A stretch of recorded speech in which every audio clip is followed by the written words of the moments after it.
Turla is back, and with a clever backdoor called LightNeuron. Verizon's data breach investigations report shows that the C-suite remains a big target of social engineers, that crooks are following companies into the cloud, that ransomware remains popular, and that people seem warier of phishing.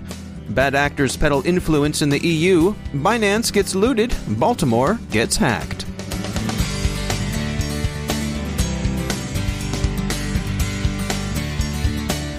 It's time to take a moment to tell you about our sponsor, Recorded Future. If you haven't already done so, take a look at Recorded Future's Cyber Daily. We look at it, the CyberWire staff subscribes and consults it daily. The web is rich with indicators and warnings, but it's nearly impossible to collect them by eyeballing the internet yourself, no matter how many analysts you might have on staff. And we're betting that however many you haven't got enough. Recorded Future does the hard work for you by automatically collecting and organizing the entire web to identify new vulnerabilities and emerging threat indicators. Sign up for the Cyber Daily email to get the top trending technical indicators crossing the web, cyber news, targeted industries, threat actors, exploited vulnerabilities, malware, suspicious IP addresses, and much more. Subscribe today and stay ahead of the cyber attacks. Go to recordedfuture.com/cyberwire to subscribe for free threat intelligence updates from Recorded Future. That's recordedfuture.com/cyberwire. And we thank Recorded Future for sponsoring our show.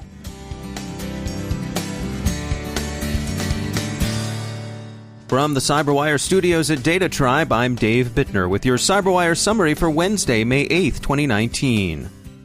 Microsoft Exchange has received a good bit of hacking attention recently, and ESET has a partial explanation. Turla, also known as Snake or Uroburo, a Trojan long used by Russian intelligence services, is back and using what ZDNet calls one hell of a clever backdoor. The backdoor is called LightNeuron, and it functions as a mail transfer service, which is thought to be a first. It's been active since 2014, and it's hit targets in Brazil, Eastern Europe, and the Middle East. It's an espionage tool, not a conventionally criminal one, and the organizations it's known to have affected include diplomatic organizations. Kaspersky discussed the tool briefly in early 2018, but LightNeuron's unusual mode of operation and powerful functionality have only recently been understood. LightNeuron is directly integrated into the Microsoft Exchange workflow, and it's said to gain complete control over whatever passes through an infected mail server. ESET says it can intercept or redirect email, and it can alter the content of both inbound and outbound messages. It can even create and send new emails. There's really no software patch for this. LightNeuron lives off the land, abusing sound, legitimate systems. Its control mechanism is also unusual. Once installed, LightNeuron's masters don't connect with it directly. Instead, they send commands stenographically, hidden in emails through the infected servers, where LightNeuron reads and executes them. Verizon's always interesting data breach investigations report is out. This 2019 edition offers some interesting takeaways. The C-suite is far more likely now than in years past to be socially engineered over social media, and an uncomfortably large number of such attempts are proving successful. Criminals are following companies into the cloud and are devoting a lot of effort to stealing cloud service credentials, and the hoods are also looking hard for any configuration mistakes. Ransomware is still going strong, now accounting for almost a quarter of malware incidents. Paycard web application compromises are fast catching up with compromises of physical payment terminals. There's some good news here. Part of the change is accounted for chip-and-pin systems' wider adoption, and the success those systems are having in slowing down card-present fraud. And there's more good news. Targeting of human resources departments seems to be on the decline, and general users are showing a lot less readiness to click links in phishing emails.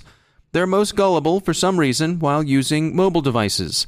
The fish now seem to be more mobile than otherwise. And cryptojacking? Still around, but a lot less prevalent.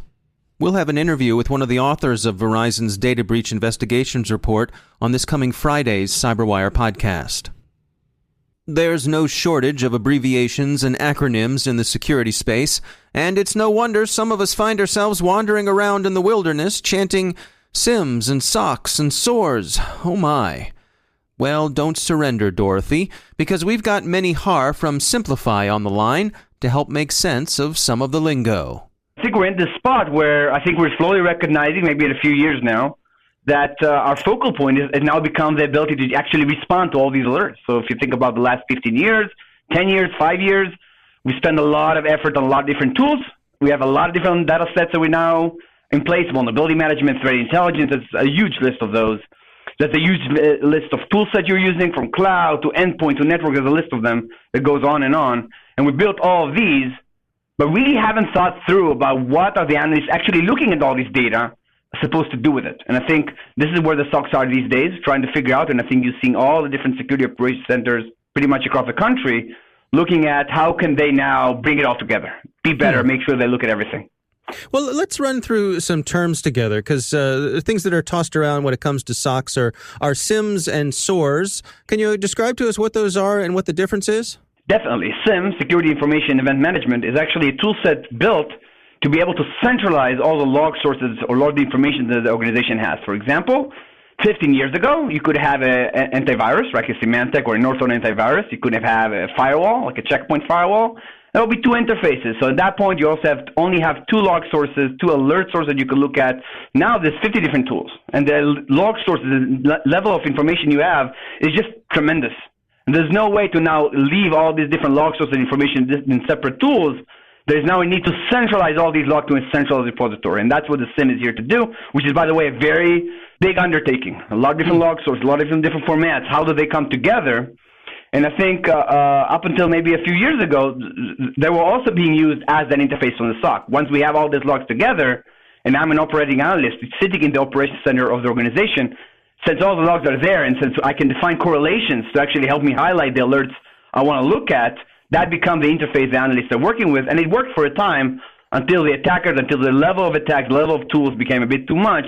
And now they came in need for a tool set that is really focused on the operations side, right? The SOAR itself, which is basically security orchestration, automation, and response, right? That's kind of the acronym here. So once we have come to this point where there needs to be a focus on more of the operational side, how do we take all this information, all the different tool sets we have, how do we operationalize it to a way where now we can actually respond and be effective in our SOC? That's where the SOAR comes in, right? It comes to help you understand what is important, help you automate the things that you might not want to look at because there might be noise or false positive, which is a big problem these days.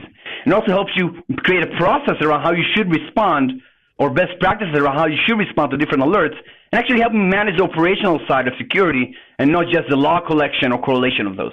And is there a life cycle that most organizations go through? Do they start with one and grow into another, or do they dial it in depending on what their individual needs are? So as organizations look to adopt a SOAR today, especially major organizations or large enterprises, they are in the place where they typically already have a SIEM in place because, A, they needed something before SOAR. There was still SOC, so it's typically in place. Another option is a lot of the times organizations put in a SIEM for compliance purposes. They must maintain logs of X time or 7 years for a specific audit they're reviewing. So a SIEM a lot of time is mandatory for the business just to be able to maintain compliance. The second option we're seeing today, if I am an organization building a SOC right now, then I might be looking at both at the same time, right? If I want to build a SOC end-to-end, I might take my SIEM, I might add a SOAR and have the whole thing together as I initially look at building a SOC. But there's also a lot to be done. And once all of the information is collected, what should the analyst do with it? What decision should he make? What should he base his decision on? And that's where a SOAR can help you, A, bring all this together in a very easy-to-use way, but also help guide your decision-making in a process that spans both man and machine. That's Meny Har from Siemplify. Safeguard Cyber says the bad actors never left the European elections' fields of influence. They've been tracking bots, trolls, and hybrids, all of which have been active against the electorates of Germany, Italy, France, Spain, Poland, and the United Kingdom. A lot of the bots make pests of themselves by following the social media accounts of prominent European Union figures. A full 13% of Julian King's followers, for example, are bogus bad actors. Sir Julian is the European Commissioner for the Security Union. In the U.S., outlines of Cyber Command's preparations to help secure the 2020 elections grow clearer. The command seems likely to take a more active approach, hunting for cyber operators and influence campaigns in foreign networks, the Washington Post reports. bot herders and troll masters can at the very least expect some stern talking tos by direct message. Another large cryptocurrency exchange has been looted. Binance, the world's leading altcoin trading system by volume, lost some $41 million to hackers, Reuters reports. Binance, founded in China but now operating out of Japan and Taiwan, has suspended trading until it gets a handle on security. Closer to home, Baltimore's city government was hit yesterday by ransomware. It's not been a good couple of weeks around Charm City. The new mayor, and he's new because the old mayor resigned over some creative marketing of a children's book she'd written.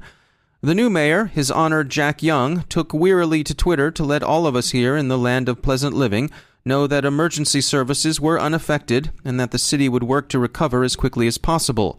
The precise strain of ransomware involved seems to be so far unknown, or at least undisclosed.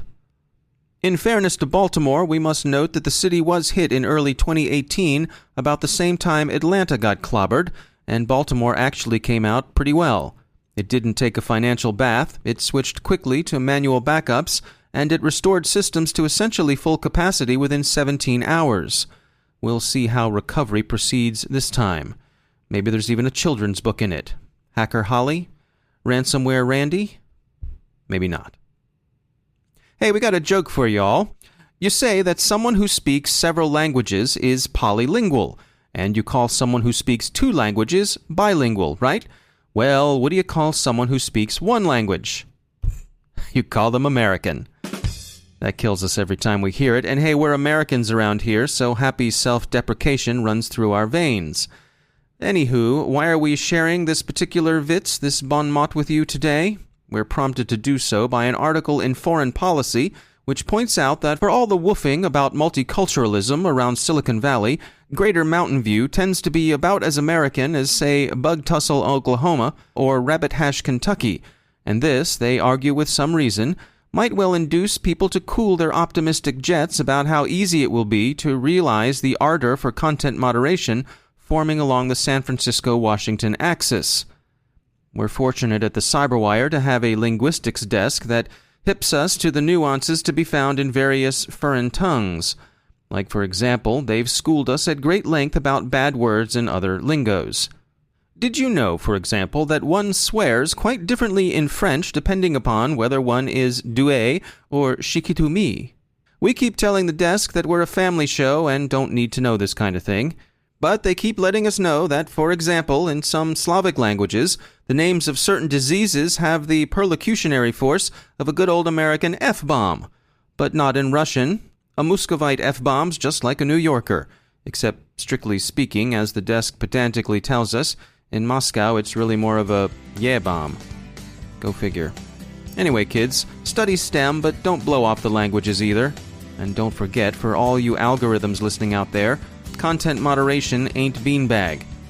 Interpret that one, you decision procedure, you. And now a few words from our sponsor, KnowBe4. Everyone knows that multi-factor authentication, or MFA, is more secure than a simple login name and password. But too many people think that MFA is a perfect, unhackable solution. It isn't. Learn from Roger Grimes, KnowBe4's data-driven defense evangelist, in an on-demand webinar where he'll explore 12 ways hackers can and do get around your favorite MFA solution. The webinar includes a hacking demo by KnowBe4's Chief Hacking Officer Kevin Mitnick and real-life successful examples of every attack type. It will end by telling you how to better defend your MFA solution so that you get maximum benefit and security. Go to knowbe4.com/MFA to watch the webinar. That's knowbe4.com/MFA. And we thank KnowBe4 for sponsoring our show.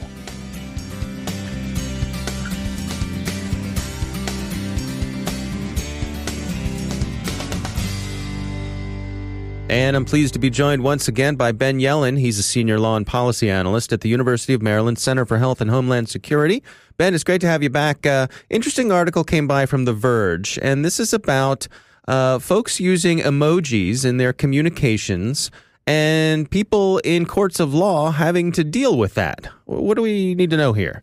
So I got a big kick out of reading about this case. The case referenced comes from California, and a person under investigation of soliciting or basically being a pimp, hiring prostitutes, and the subject of a prostitution sting had texted somebody using a crown emoji, high heels, and a dollar sign. And that accompanied the message, "Teamwork make the dream work." Prosecutors claimed that the message implied a working relationship between a potential prostitute and this individual. The individual's defense was that he was simply trying to strike up a romantic relationship. But the fact that these emojis were used in the prosecution, I think, is both extraordinary and also becoming more common. In terms of the reliability of emoji use when we're talking about a criminal case, it seems rather unreliable to me. I don't know about you, but in my casual conversations, I will frequently use the wrong emoji, or I'll use an emoji that might indicate something to me, but indicate, something else to a third-party observer or even the person I'm speaking to. Right. They use an example in this article, one of the smiley faces that's used in the iOS emoji catalog looks a little bit different and less smiley when it makes its way into an Android user's device. Mm-hmm. And that could mean different things to the person who sent the emoji than to the person receiving them. When you think about the real world analog to this, you can probably glean some evidence from people's facial expressions or emotional reactions. Certainly an excited utterance, which, somebody's instant reaction to an event that they see is admissible in court. But emojis are vague enough and subject to such conflicting interpretations that I don't see how they could consistently be used as reliable evidence. I can't help wondering if we're going to end up with, experts in emoji interpretation as, hired by the prosecution or the defense. Yeah, maybe I have a future profession here as someone quite familiar with using emojis. But, I'm trying to think of the most extreme examples possible, not to make something too R-rated for this podcast, but if I was legitimately interested in cooking eggplant, right. and I sent that emoji and I had no idea that it was used in very different connotations, right, and that ended up being used in evidence for my criminal prosecution, that would be fundamentally unfair to me, and also it would be impossible to deduce my intention of sending that particular image. It would be up to a jury to decide whether, a jury as the finder of fact to decide whether I meant that as the literal vegetable or as the symbol that it's become in the emoji world. Yeah. So because of that unreliability and because, emojis mean different things to different people, I just don't see how it can be a reliable source of evidence. The other thing is that people make mistakes in which emojis they use all the time. Some emojis that might implicate somebody in criminal activity might be next to something that's completely innocent and innocuous, and somebody could have pressed it by accident. You'd hate to see somebody being sent to prison because they pressed the wrong button on their mobile device. I just don't see how emojis could ever be reliable evidence. You started to see emoticons show up in cases starting in the early 2000s. Mm-hmm. Those, to me, this may be a distinction without a difference, but it takes somewhat of a purposeful action to draft an emoticon. Although most of the ones I use, I copy and paste from the internet, like that shrugging emoticon. Right. But making a smiley face is a conscious action on the part of the person sending it, whereas selecting an emoji that may be subject to different interpretations isn't something that necessarily is conscious or purposeful. So I think there really is possibly a distinction between the two. How interesting for the judges and juries who have to contend with this stuff. And when your coworkers send around that text that asks, what's everybody in the mood for lunch, no matter how much you want to have eggplant, don't send it out. Don't put the eggplant. Yeah, don't use the eggplant emoji. Right. All right. Ben Yelin, thanks for joining us. Have a good one. And that's the Cyberwire. Thanks to all of our sponsors for making the Cyberwire possible, especially our supporting sponsor, Observit, the leading insider threat management platform. Learn more at observeit.com. The CyberWire podcast is proudly produced in Maryland out of the startup studios of Data Tribe, where they're co-building the next generation of cybersecurity teams and technology. Our CyberWire editor is John Petrick, social media editor Jennifer Iben, technical editor Chris Russell, our staff writer is Tim Nodar, executive editor Peter Kilpie, and I'm Dave Bittner. Thanks for listening.